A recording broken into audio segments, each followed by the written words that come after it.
Hi friends, my name is Chaitanya Patke and welcome back to my YouTube channel. In this video, we are going to look at the squad which the selectors have announced for the 3-match ODI series. In my last video, I covered the team for the third and fourth test which is going to take place at Indore and the Narendra Modi Stadium in Ahmedabad respectively.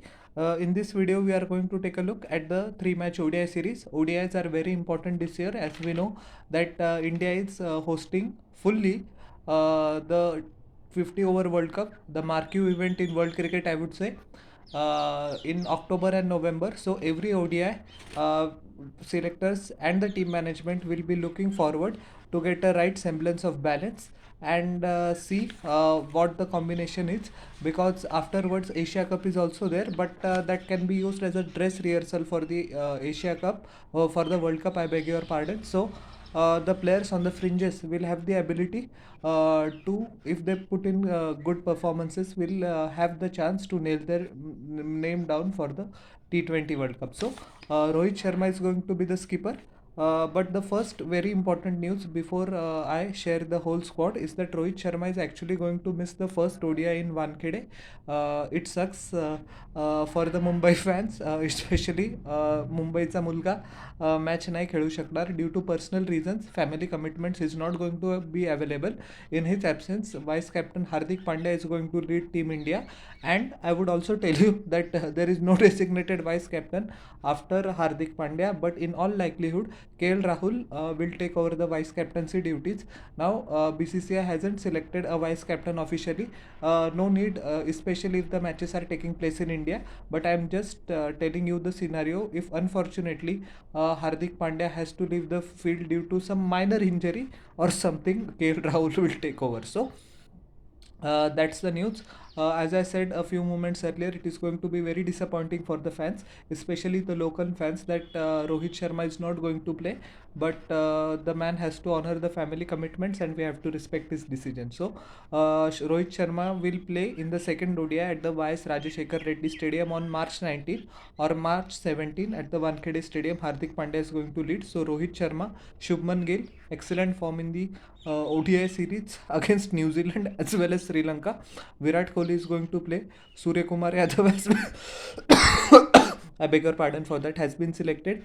KL Rahul, all eyes will be on KL Rahul. It will be interesting to see if he plays tomorrow or not in the third test at Indore. I made a video, you can check it out. But anyways, coming back to the topic, Shubman Gill can also be given a chance. So it will be interesting to see. However, KL Rahul performs in the ODI series because he has performed wonderfully well, batting at number 6 for Team India or sometimes number 5 as and when the condition arises. So yes, he's out of the T20 squad. Selectors have decided to overlook him after his disastrous World Cup campaign. He's not sure for the third test in Indore as well. So ODI format remains the only format that KL Rahul is currently playing for India. So all eyes will be on him, and it is quite an intimidating place to be in the first place.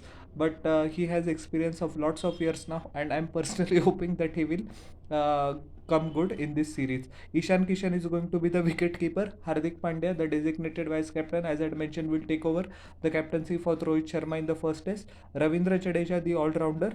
Washington Sundar has been selected as the all-rounder as well, but I think Washington Sundar will have to unfortunately warm the benches because Ravindra Jadeja is going to play along with Hardik Pandya.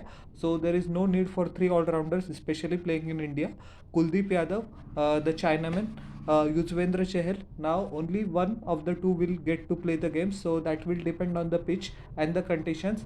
And if the team management decides to go with Kulcha, that is going to be a unique combination as well. But I don't think that will happen due to the abundance of fast bowling option that we have. Mohammad Shami and Mohammad Siraj have been named in this series as well.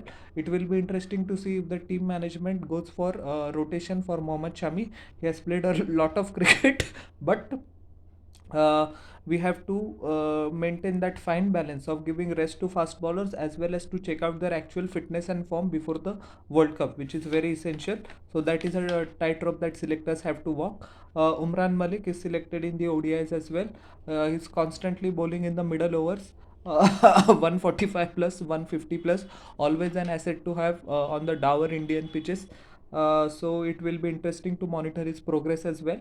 Shardul Thakur has also been selected, but I don't think he will get a chance into the playing 11. If India fortunately wraps up the series 2-0, then at the third ODI in MH Chidambaram Stadium on March 22, who knows?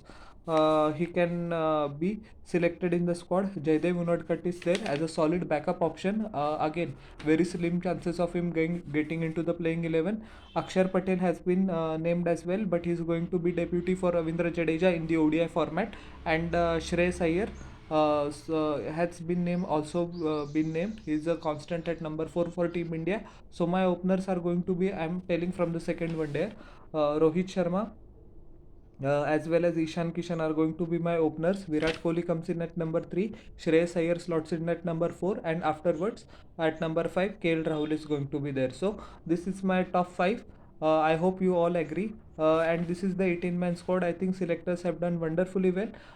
Now that the selectors have decided to overlook Shikhar Dhawan from the ODI format, this series is going to be a great opportunity for Shubman Gill as well. I'm sorry, Shubman Gill is going to open with Rohit Sharma from the second ODIs. I said Ishan Kishan, beg your pardon.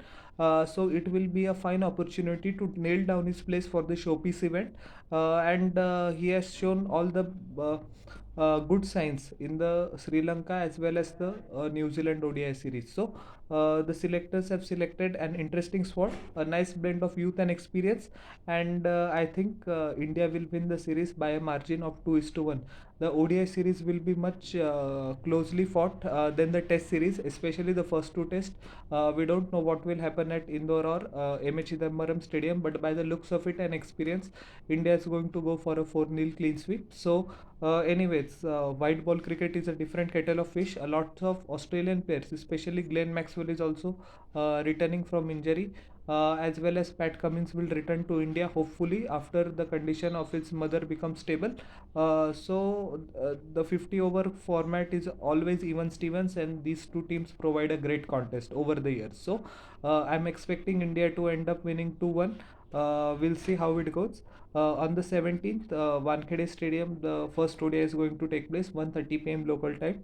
On the 19th, the YS Rajshekhar Reddy Stadium in Hyderabad, the second ODI is going to take place.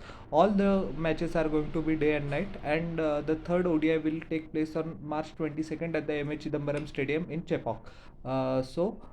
This was the squad that the selectors have announced for the ODIs. So, how did you like my analysis of this squad? Please tell in the comment section below, and don't forget to like, share, and subscribe to my channel, and press the bell icon for further notifications. We'll meet in the next video. Till then, everyone, bye. And I'm requesting once again, please subscribe.